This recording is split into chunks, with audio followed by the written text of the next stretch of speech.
Well, good morning, everybody. It is a beautiful sunny Tuesday here in Sydney. Wherever you are in the world, I hope it's just as magical for you. I wanted to ask you, do you ever get the feeling of just being overwhelmed? Maybe you just get the feeling that you're just really stuck. You think your life has to be a certain way because of the pressures that COVID, marriage, friendship, work-related, or just your physical health. And you're just feeling that really stuck position, like there's no other way besides what you're currently doing and you're not enjoying it. Well, my next guest today is really going to help us shine through that and show you that there are different ways and that your behavior does determine a lot of that, or certainly the way that you think about that. She is a New Zealand descent with decades of experience in the IT world, working for a global outsourcing company in Sydney, Australia. And she found that human behavior to be fascinating. She learned how to negotiate between technical teams and upper management and decided that working with humans was way more interesting than working with computers. She went on to study at the Coaching Institute, then a little bit with Anthony Robbins, and now with Dr. John Martini. Her experience includes NLP, life coaching, deep state repatterning. I'm not sure what that is, but I'm sure we'll learn today. Metadynamics, and for the last 2 years, she's been learning, predominantly mastering the Martini method. She sees herself as the Martini method facilitator with a background in coaching. Please join me in welcoming Sarah. Hi. Hi, thanks, Glenn. What a great introduction. Thank you for that. That's all right. I'm really excited to have you on the show. And I know that when I booked you for coming onto the show, it was quite some time, and I was just getting more and more excited as the weeks were coming close. To be honest with you, speaking with you kind of makes me nervous sometimes because I'm never really sure whether or not you're analyzing what I'm saying or we're just having a conversation. But either way, I feel very, very safe. So thanks very much for joining us today. Thank you. And you're actually not the first person who said that. I often get that. So it's interesting. And I don't, by the way, just to let you know, I don't analyze what you're saying unless you ask me to. So okay, but I am watching you. Okay, I am watching you. Hey, so for the viewers who are watching here today, if you just wherever you're watching on the in the Facebook group or the page, just click on accept to StreamYard, and then feel free to type in any questions that you may have around the particular subject. Now, I'm going to ask Sarah a couple of questions just to get her to relax and open up into the show, but eventually we're going to get into the topic that helps people with that, aren't we, Sarah? Yes, absolutely. Yeah.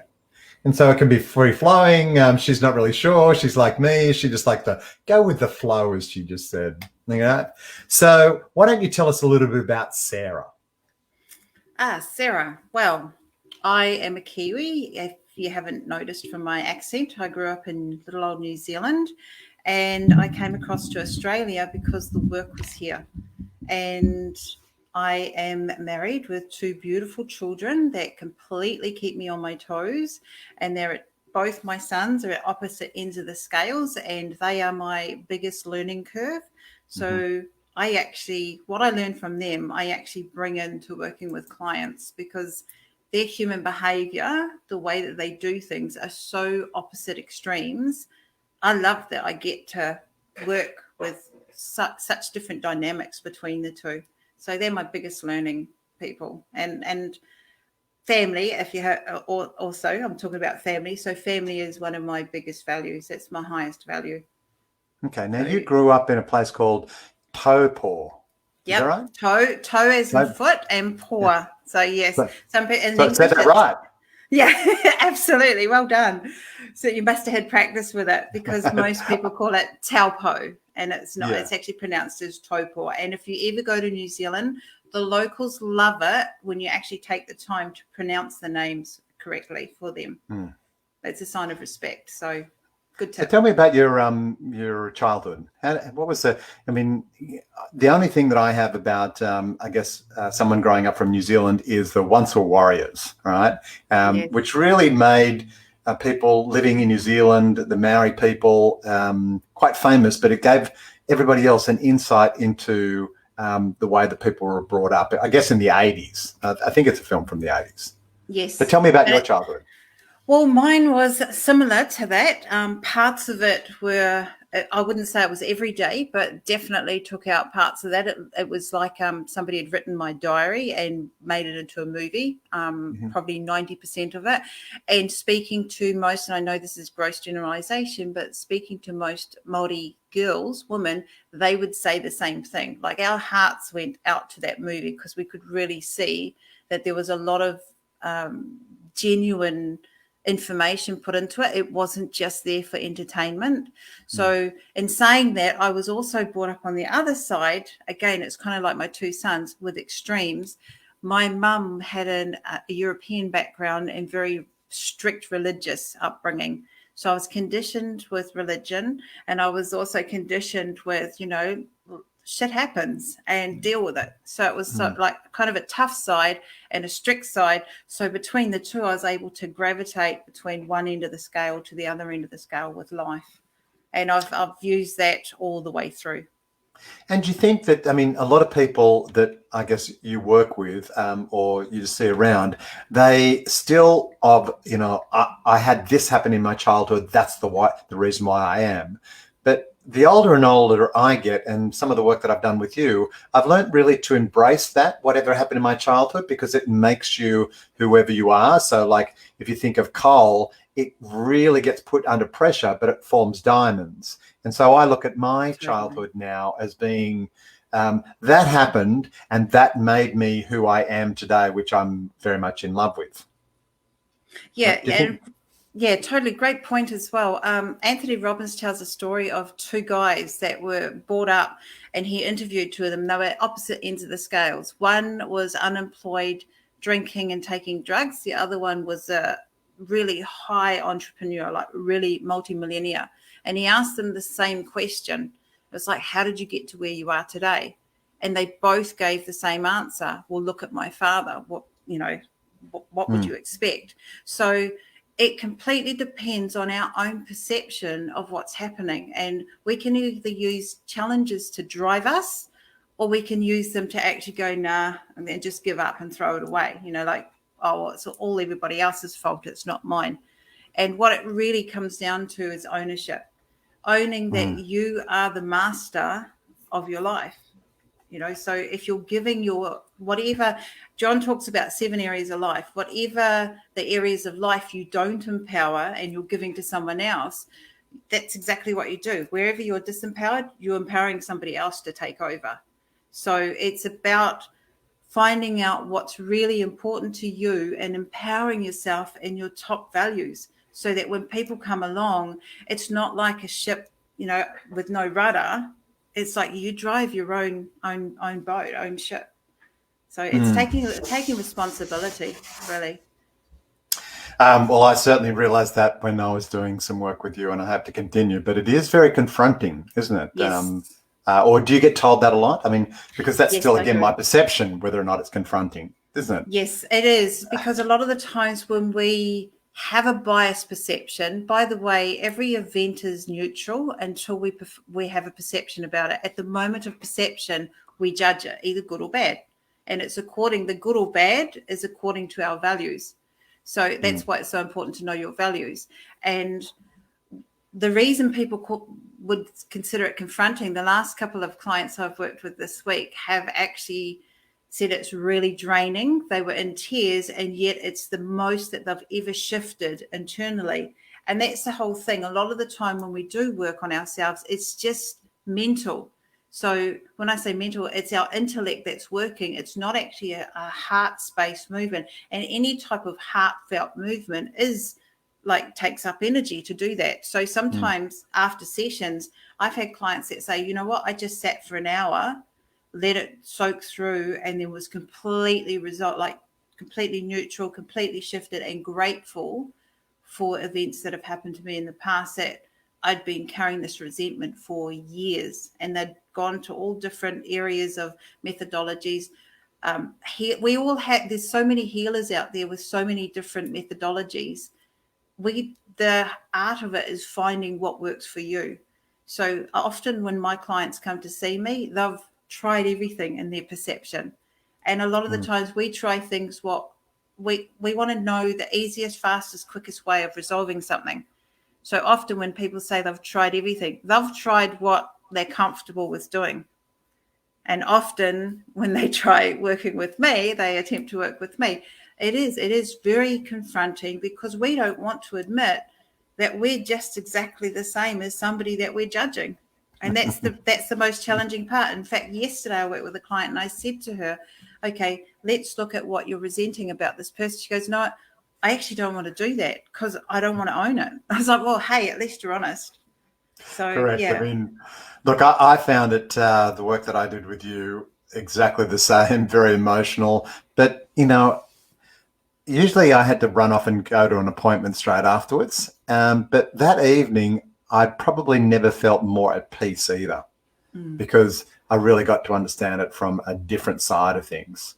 And it's been fantastic. So before we dive in, let me just ask you a couple of things. What has been the biggest challenge for you in business? The biggest challenge for me in business. Just before I go on to that, I just wanted to reiterate something. It may be uncomfortable and challenging for an hour and a half then when you're with me and we're working through these challenges. However, how uncomfortable is it carrying it for a year or 2 years or a decade or a lifetime? So I just wanted to reiterate that so that people aren't scared off with, oh no, this is confronting work. It's confronting work because you've been carrying something for so long. So yeah, sorry about that. I just wanted to go back onto that one. Hardest challenge in business, marketing myself. It's because I love working with people one-on-one and I'm so into what they're doing and reading patterns. When I'm having to talk about myself and what I do, I've kind of found that a challenge along the line. So what I did was I actually had to get a marketing team who aligned with me and my message, the way I thought. And as you see, we've got a group, we've made up a group and we're going with that. There's posts each day and they're all content from me, but my marketing team is like prettying it up for people. So it's genuinely from me and they're just presenting it in a way that comes across to other people, that it lands. Well, actually, that's one of the things we first connected on. I thought it was so professional that I went, wow, who's doing this? This has come across as, I thought it was from an advertising agency. It was that professional. And I can't remember whether or not you shot it to me for feedback or I just saw it, but that's what restarted the connection again because we'd worked prior to that many, many years earlier. Okay, so what's the one thing, I mean, there's a lot of business people listening to this particular show. What's the one thing that you're doing to help your business grow right now? Talking on great shows like this and just I'm kind of practicing what I'm preaching and I'm really into the message that I'm delivering, that people can empower themselves by taking ownership of their own life. So it's being passionate about what I'm doing and sharing it with others and not being afraid of sharing it with others and being okay with asking for help, if you need it in business, and knowing that there's stuff in business that I don't like doing bookkeeping. So I've got a bookkeeper. I don't like doing marketing. So I've got a marketing team. It's finding out what I love doing so that I can do more of that and getting rid of what I don't like doing. Now, I know when I first started in business, I was trying to do everything. And it was actually, I actually experienced burnout because I didn't like doing everything. And this wonderful thing about, you should find what you love and love what you do and do what you love, all well and good. But sometimes you need the money to actually do that. Yeah. So building my business was really about connecting with others and teaching them what I do so that they could then, pass on the message of what I do. And sometimes the connection has been like maybe a year or two. And then suddenly I might get referred by one person who refers me another 3 more people. So at the moment, my business is completely built on word of mouth and referrals. Because I'll work with somebody and they'll have a profound shift and then they'll talk to somebody else who's stuck and go to this person here.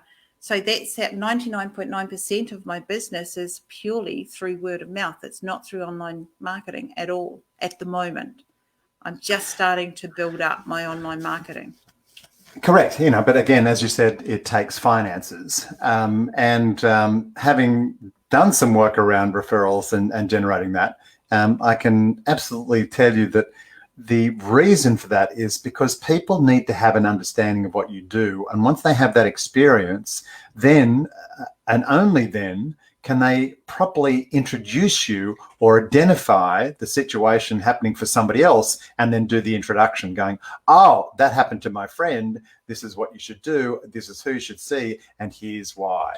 Right. So that's how referrals sort of happen. But enough about me and enough about the work that I do. But I totally get it that's how your business could grow.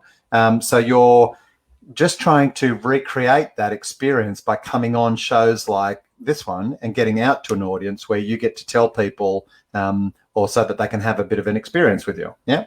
Yes. Okay. Yes. So with that, I wanted to ask you, I ask every guest what's their favorite quote, and you said the word thank you, right?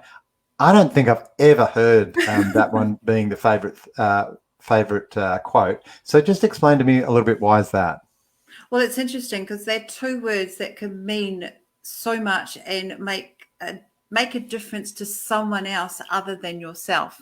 So, I mean, me being a mum, if my kids say thank you, you're automatically wanting to give them more because it's a sign of appreciation.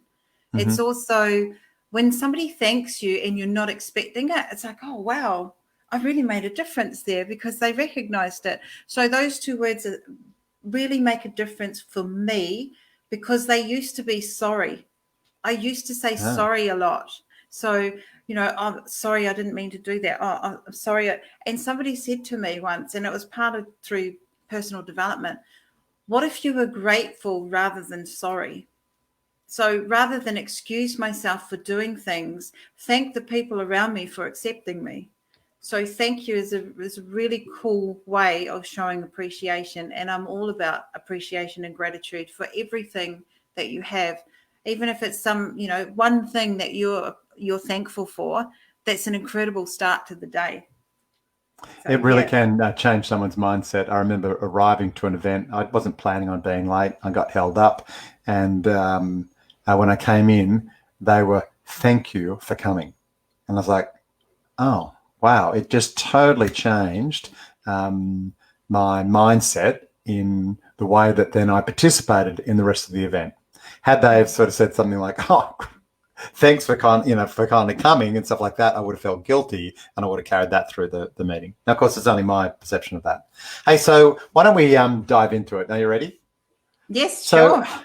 So you've studied with a lot of people and you've gone from, I guess, personal development and then Anthony Robbins and then onto Dr. John Martini. And now you've called yourself a facilitator of his method. What are you going to help us with today in helping people who are stuck or just feeling that overwhelmed? How can you help the people today? Well, in business, it's kind of when you get overwhelmed, you're playing in your lower values. And when you're playing in your higher values, challenges seem like just bumps in the road. If you're playing down in a small game, in a small area, and not really where your priorities where you want to be, something small ends up being a huge big mountain. Like, for example, I was wanting to do a webinar and I'd organized with somebody else to do a webinar, live recordings, and then live webinars at the same time. I think it was 4 of them. We're going to do a series of 4. Now, that was right at the beginning of C19, where the kids then had to stay at home. So I was getting really anxious and stressed about wanting to use my laptop, doing the recordings, the pre-recordings for the webinars, and my kids being at home in my face, all in my office, and kind of no space left to move. And I was just like, hang on a minute, if this is stressing me out so much, what's more important to me? So I actually had to, it took a week. I'm a slow learner. It took a week for me to figure this out after pulling my hair out for trying to get used to the kids being at home and fighting for the laptop and not used to them wanting to be fed 3 times a day. It's just like I had to stop everything and try and work out what they wanted. And when I worked out what was important to me, it was like I was totally going into overwhelm. And what I found was, do I really want to do this webinar, or do I really want to take care of my kids? What's more important? Because I could do both, but I'm choosing them as an excuse to get out of this. So it was really about owning my shit. I'm not sure if we're allowed to say that. Yeah, you can. Sorry about that. Yeah. We're a swear-friendly show. It was truly about owning my own stuff. And when I sat down, I was like, okay, what is it that I'm avoiding by having this chaos in my life? And it was, number one, I was trying to put my values onto my kids. Education. I was taking their responsibility away from them. You must do this. Your teachers have set you this. And I was getting into their space, trying to get them to do stuff that they weren't interested in doing, because I value education. It's in my top 3 values. So number one, I stopped projecting my values onto them. And number 2, I looked at what I was actually stressing about. I wasn't getting these videos done. Was there a reason for it? Yes, there was. I didn't want to do it. So once I owned that, I then had to talk. Why did I feel obliged to do it? Because there was somebody else involved. I then had to sit down and have a really cool discussion with that other person. Sometimes when we commit, we don't actually realize what we're committing to. And because we've done it, we'll keep trying to tread along the treadmill and keep going and keep going. When we actually sat down and had a chat about it, he had decided that things had changed as well, because we were going to do a live live course event, and with C19 we had to cancel it. So we're still trying to push it through, doing it online, and it just wasn't working for us. We weren't prepared for that.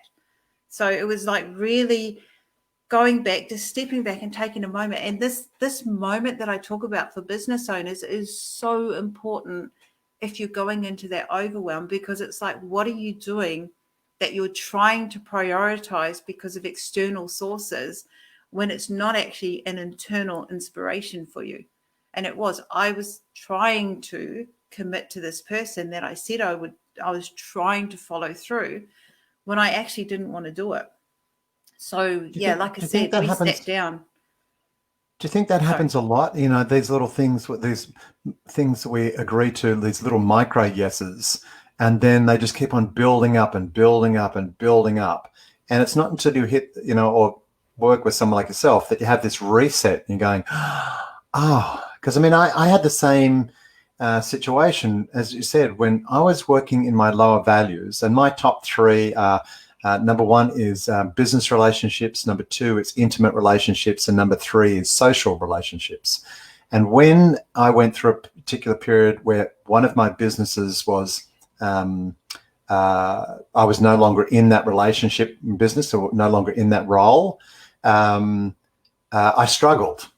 And some of the little things that I was still trying to push were never actually ever going to get me to my highest values or things that were important to me. And so for a lot of years, and I didn't realize that I was carrying around this stress and depression because I wasn't operating in those, you know, in those 3 areas. And as soon as I saw how I was channeling all of that towards one individual and not getting what I needed from other individuals, I sort of went, wow, okay. And it was just that awareness that I had with it. And then I started reaching out to friends and family, attending events, going out, being social, talking business and stuff like that. I'm feeling a lot better. My decisions are a lot more, well, they seem calm. They seem like I'm at peace with them. It doesn't feel like I've got this resistance anymore. Well, it's kind of like what you focus on is what you get, to the exclusion of everything else. So there's thousands and thousands of bytes of information going around. We can only take in 7 chunks of information. So given we do that, what we focus on, it might be resentment towards somebody else. It might be blaming somebody else. We actually exclude everything else. So it's about shining the light on what else is possible. It comes from a mindset of scarcity, where you believe they've taken something from you, or they've done you an injustice, and you've forgot about all this abundance that's there because you're so focused on that. So when you realize where your energy is going, you're actually disempowering yourself in that moment. that's where you get to learn, well, hang on a minute, they're running my life because I'm thinking about them. I'm putting the blame on them. They're the reason why I'm here where I am today. It's just like, well, no, they're not. It's you. And it's about owning your stuff. I come back to owning your shit. And yeah, once you did that, you were able to go, okay, so cut that off. It's not a priority. Where else can I put my energy, and where does the energy come back?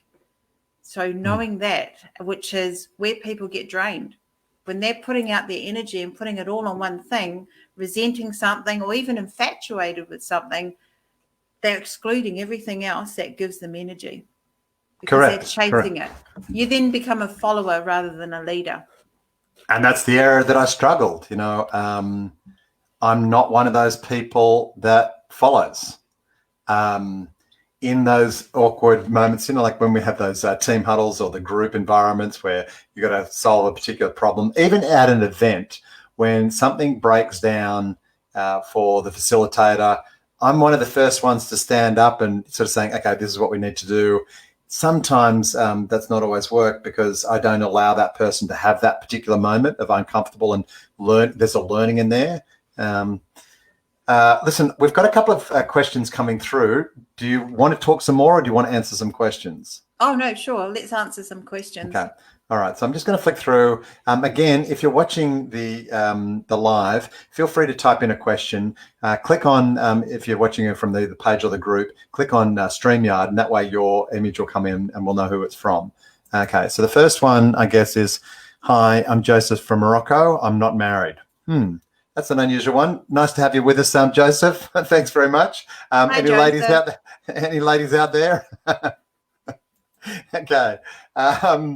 Thank you, Sarah. I always say sorry. All right. So why don't you talk us a little bit about because I'd heard this the other day that when you say sorry, it's not a very powerful statement, is it? It's almost like you're very apologetic.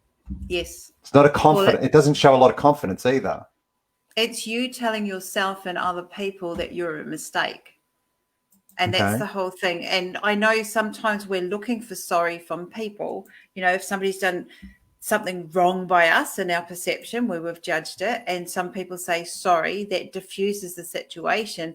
It doesn't actually resolve it because you think they've done you wrong. They think they've made a mistake. And at the end of the day, you're not looking at the higher power where the balance is. If you look at something that's happened and you see it for both sides, there's no reason for an apology. So when you're saying sorry, it's like, I'm so sorry, I shouldn't be here. I'm so sorry, I shouldn't have done that. It's literally, I'm sorry for breathing the same air that you're breathing. You're actually subordinating to everybody else around you. And when you do that, you're not living and being your true authentic self. I believe that everyone is equal, no matter who they are, what they do, what background they come from. They have something of value to offer. So when you're saying sorry, you're saying I'm not good enough to yourself. So yeah, that is a really disempowering sort of word you could use. And sometimes you are. Sometimes you can be genuinely sorry. But when you're constantly saying sorry for existing, you're telling yourself you're not good enough to be there. You're being really subordinate to others. That one comes from Yvonne Tazakis. Thank you, Yvonne. Thank you very much for that. It takes, I'd say, someone brave to sort of put that out there. So what would you suggest to someone? Where would you start when someone's constantly noticing themselves saying, I'm sorry, I'm sorry, I'm sorry? Pick yourself up first and look at, why are you saying sorry? Is it out of habit?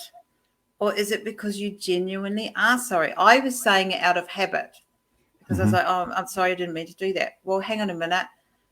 I'm thankful that you accept me, because look at what is the opposite of sorry. So if you're sorry for being there, are you really sorry for what you did or being there or breathing there? Or are you not actually accepting the value that you're offering of being in that space? So when you pick yourself up saying sorry, ask yourself, why did I actually say that? So that's a really cool start. Did I say that just to feel comfortable, to make me feel comfortable? Did I say it to make them feel comfortable? Did I actually mean it when I said it? Or was it just automatic? because sometimes we do get into habits of automatically saying things as a response. You know, you bump into somebody or you pass somebody, you go, oh, sorry. I get that in the supermarket. Somebody will bump into me and they're, oh, so sorry about that. And it's like, it's all good. It's not like you did it on purpose. So it's really, it's what habits are you creating? And that's one. Because if you're single, like Joseph, if he's bumping someone in the supermarket, he could just say, "Hi, nice to meet you." Yes, thank you for being in my way. Thank you for being in my way. Okay, well, hopefully that's helped you, Yvonne. Hey, we've got another one. This one comes. Hi, Sarah. If you're experiencing burnout in business, how do you resolve it without leaving? Oh, great question. Thank you for that. This one comes from Tan Grant. Hey, Tan Grant. Tan is Aussie. Tan. Hi, Tan Tan. Grant. My apologies. No, I'm just saying that's my way of saying it. Right. Yeah. How do you if you experience burnout in business? Well, I did experience burnout in business, and I've done it a couple of times. And I remember 2 years ago, I'm in Wollongong, standing on the balcony of, I think it's the Novotel, and I actually said to my husband, I don't know if I can do this anymore. And I had just spent like a couple of weeks, and like, you should have seen the look on his face. I wish I'd have videoed it. He's like, was gobsmacked. He's like, what? After all the stuff you put into it? Yeah. It's like, and then straight afterwards, I actually couldn't imagine myself doing anything else. So what I did do was look at, so what am I not enjoying about it? Because often we get into business because we enjoy what we're doing. And then we find that there's so many hats, we get overwhelmed and we don't want to do it because we're not actually doing what we got to get into business for. We're doing all this other stuff that we didn't know about. So one of the ways you can look at what's happening with burnout is, number one, are you doing what you love to do? And for me, I love helping people. I call it healing their heart, because when we have emotions, our hearts can split in two, and it's about joining it back up and being a whole person. So I love doing that. So look at what you don't love doing. And there's a couple of things you can do it. You can approach it to 3 different ways. You can either raise whatever it is that you're doing higher in your values. You can link it to your highest values, or you can take little steps to actually put it in between the stuff that you do love doing. Now, what I realized in that moment where I'd said that I don't know if I can keep doing this anymore is I had completely exhausted myself. I'd just come off back-to-back facilitating at Dr. John DeMartini's events. I'd done one in Sydney. I'd flown to Melbourne, done one there, then come back and had clients, and I'd actually overextended myself. So it's like, so you depleted your energy, sort of thing, without having. Absolutely. So this would be the third one where you sort of said, put it between things that, either bring that energy back. Yep. So you could still continue to do those facilitations, but provided that there was something else in between there that then brought your energy back up. Yes, which is called a break. Instead of putting your clients in before and in the middle and after, it's like, take some time for yourself. You really do need to re-energize yourself, especially in business, because we're so busy chasing stuff and getting stuff done and learning on as we go, kind of on the run. I have a picture in my head of somebody running with books in their hands, trying to catch up to the clients, as well as trying to get the education that's involved to run a business at the same time. So we're experts in what we do. Sometimes there's a huge learning curve around, how to run a business, which we weren't prepared for. In my case, it was learning. I love burnout because burnout is a feedback mechanism. It actually is feedback for you to look at, what are you doing? How can you do it smarter? How can you offload it if you don't like it? How can you make it enjoyable? And that's exactly what I did. I analyzed my entire month, went, okay, I can do this and I can do that. It would be wise to actually take time off here, because the part that I was missing was me time. So, and me time is different to family time. Even though family is my highest values, I'm an introvert. I'm not actually, contrary to popular belief, I'm actually an introvert, and I get my energy from my own space, like going for a walk this morning with the dog. It was just so refreshing, and it cleared my head. So individually, find out where your energy comes from. Some people get the energy from other people. They're social people. So put yourselves in situations where your energy is replenished. That's what I'd advise. You know what? I think that's a great bit of advice. I had that when I was growing a B&I franchise, and my coach at the time said to me, you know, like, I've seen your results, they're going down. And what we had to do is to do basically an org chart and fill in all the different the roles that had to happen for the business. And then to start off with, my name was in all of those boxes. But I made it then my mission to find other people to fit the boxes that I actually didn't enjoy. And so that really was a big mind shift to me. And also, I now color code my diary based on the learning that that Sarah said. I have to make sure that there is a certain amount of what she calls your highest values in my diary. So when I look at it, it's filled with 3 different greens, right? There's a green for business relationships, there's a green for intimate relationships, and there's a green for social relationships. And then there's other things that have to happen in my diary. But if I don't have enough green there, I know that I'm going to struggle, all right? And so I'm looking at going, oh, you know what? I haven't caught up with a friend, so I will book an appointment with a friend to make sure if it's mixed up with too much orange or too much purple, right, which is some of the other activities. So I didn't even know that's what I was doing, but I was making sure that I had green in there. And listen, we've got a couple of other ones. This one's a really good one too. But thanks very much for that, Tan. Hopefully that's helped. This one comes from Rebecca. I might pronounce this wrong. Gudio Riz, R-U-I-Z. Anyway, Rebecca, thank you. She says, dilemma of choosing between 2 overwhelming things in life, business versus children. What have you chosen came from your heart, and you'll feel a lot better than being stuck, and then resentment comes in?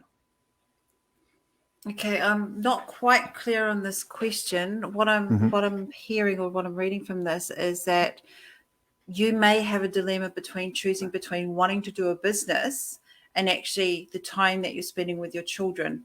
So being clear on your values, for me, I would choose family over business any day because I know and I'm very clear on my values. The difference is knowing that when I'm doing business, my family is taken care of, there is no dilemma. So I have worked out how I can take care of family while I'm doing business. Now, it might mean that you're actually listening to external resources where family might turn around and go, oh, you should stay at home and be a mum. You know, you had children for a reason. And your heart's not in that. You're actually trying to subordinate to others, which is an external source, to go, because guilt comes from you perceiving that you're doing a disservice to someone else. Shame comes from you perceive you're doing a disservice to yourself. So an indication here is you're saying, I feel guilty. So who is it that you feel guilty towards? Is it because an external source is telling you should be a certain way? Or is it because you perceive you're taking something away from your children? Now, if you perceive you're taking something away from your children, how is it a benefit to your children that you may be focusing on business? What do they get to do? And that is a really cool exercise. I did that on myself because I had the same dilemma. I was traveling for work. I was actually for business. So sometimes I'd leave my children at home. And how was it a benefit to them that I was actually not there for them? They then got, exactly. They then got to do what they wanted to do. They got to connect with other members of the family. So they expanded their network rather than just being the center of their attention. So it actually opened up. And sometimes when we're feeling guilty, all we're doing is we're looking at the disservice that we perceive we're doing to them, and we're not actually looking at the benefits we're giving them. So it'll be a really cool idea to do that. Hope that answers your question. If it doesn't, put another question there and I can always answer it later on. I know Sarah's been very generous with her time in the group.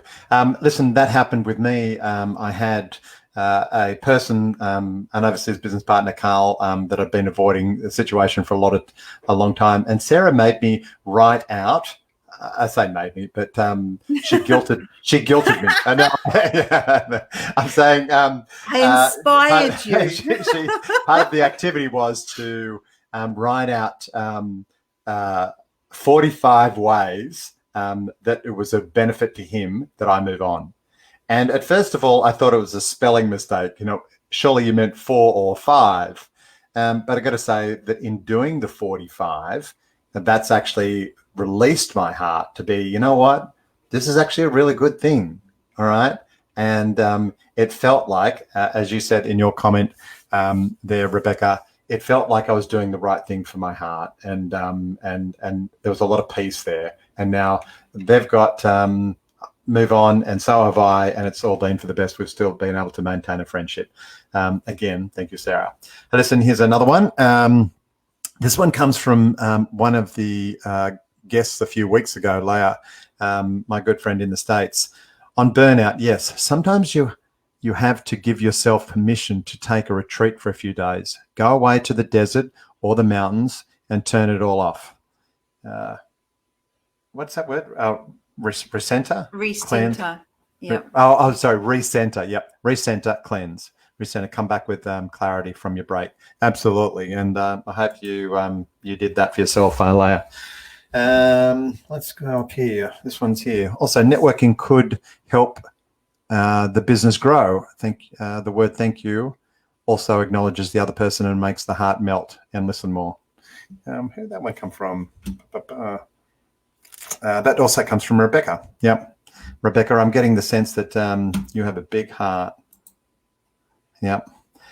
Listen, one that hasn't come through, but how would you help someone who is, I would say there's a lot of anger, or, if you're in a business sort of situation and they're confronted with a very angry person, how would you help someone in that situation?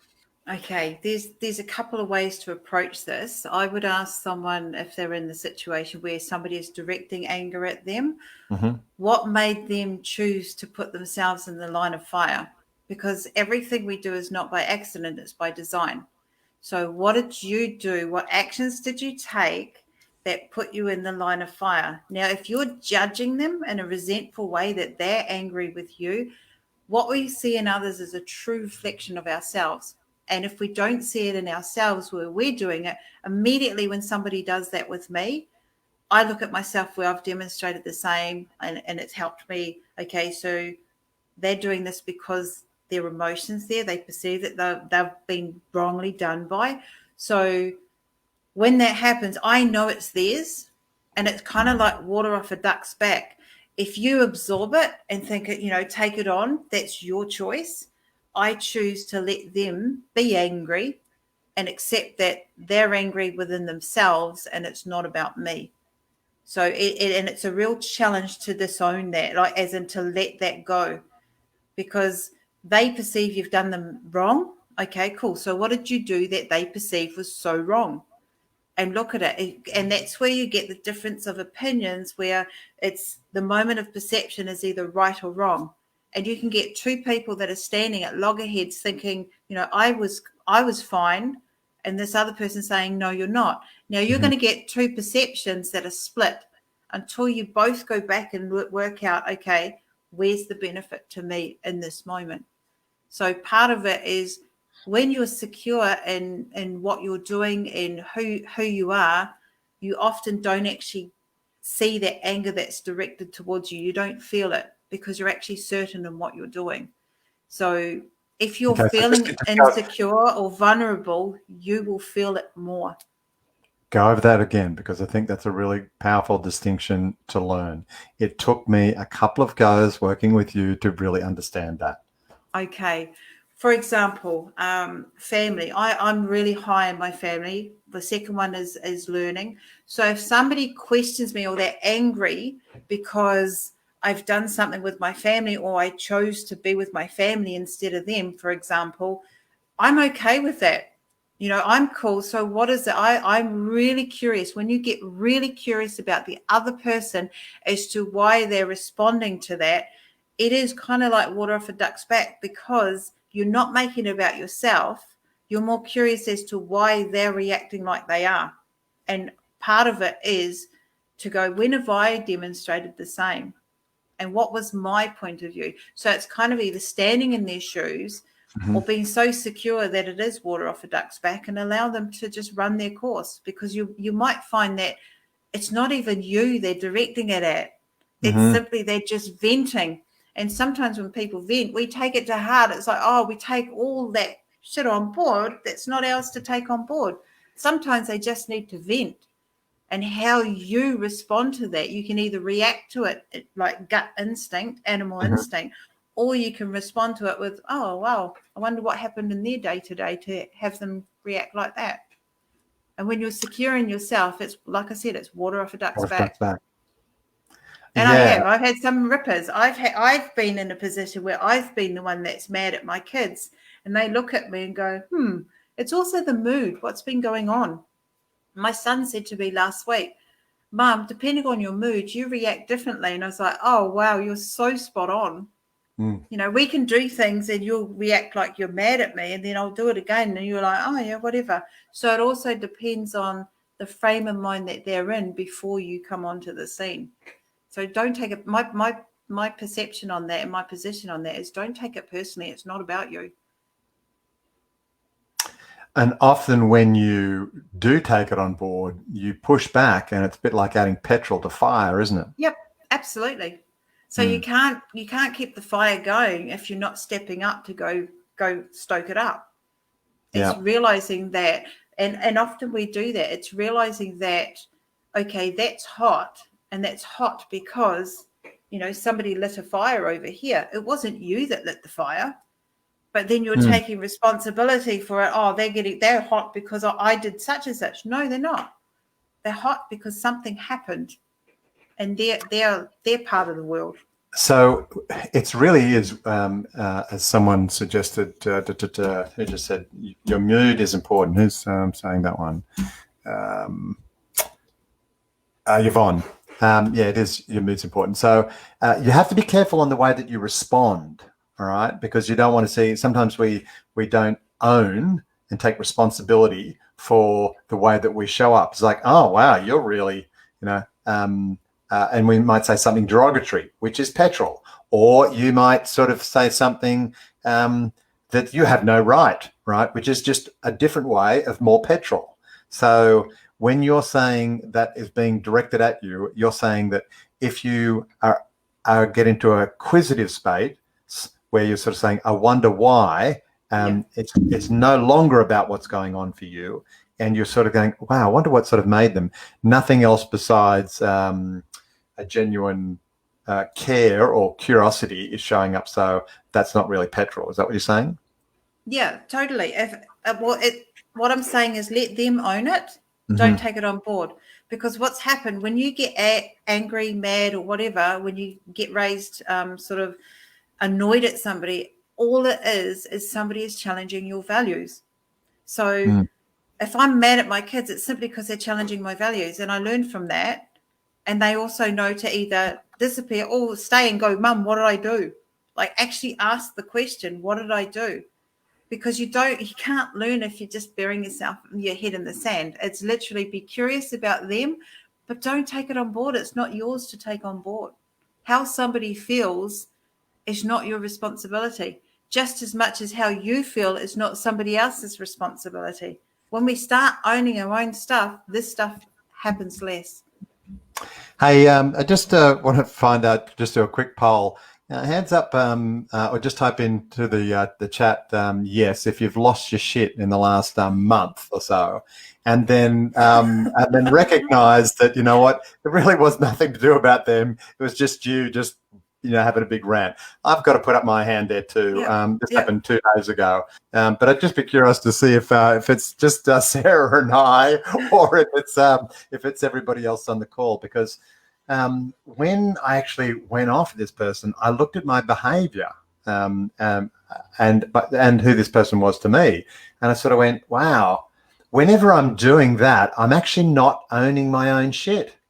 All right. Because it was the response that came up for me. They weren't actually doing anything to me. They were doing them. right? That's all they were doing, them.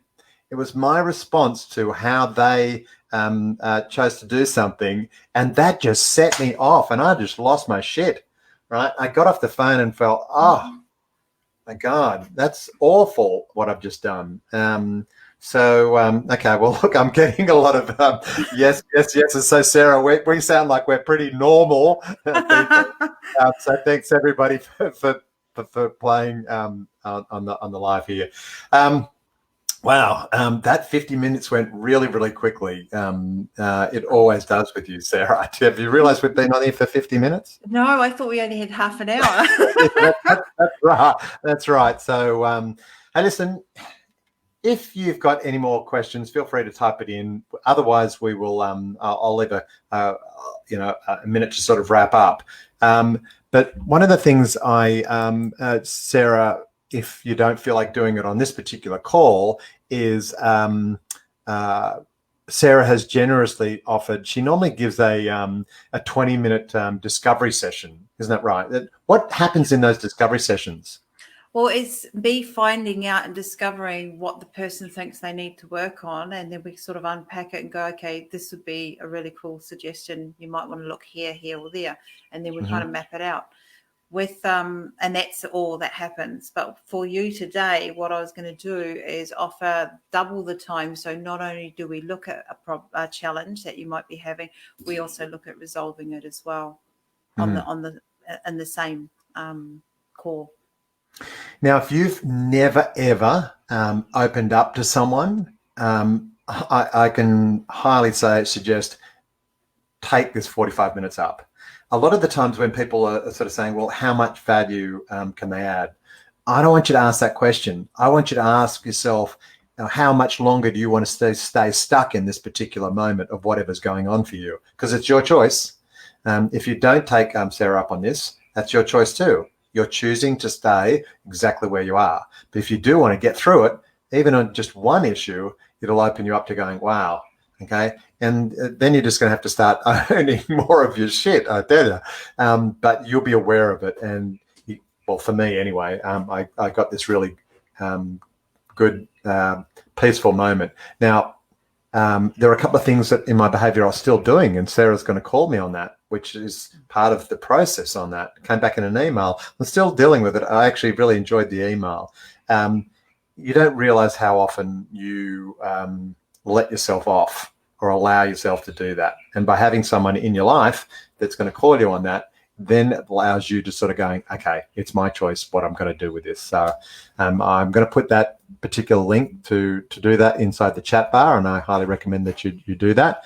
If you've got any other questions and you prefer to go directly, feel free to, you can either type them in the group chat, which Sarah always comments on, or you can probably message her. But I'd highly encourage you to use this particular link. Is there anything else you want to say before we go, Sarah? Oh, just simply that own your stuff, because if you can own and be responsible for your life, you then get the choice of what you want to do with it. So instead of palming it off to other people and expecting them to run your life for you, be the leader of your own life, because there'll be other areas where you can follow. We are both leaders and followers. Choose wisely where you follow someone, and choose wisely where you lead. That's what I would offer to people. Hey, thanks very much for everyone coming onto the show. Welcome, Mark and Zaza. Thanks for joining us. I really appreciate it. Everybody else who's asked some questions. And thanks very much. I truly hope you have an amazing Tuesday. I hope that what Sarah shared today really resonates with you and helps you. That's it from me today. Remember, it's a fantastic Tuesday. I am that referral guy signing off with telling you to make, build, and share connections. And I'll see you next Tuesday. Bye for now.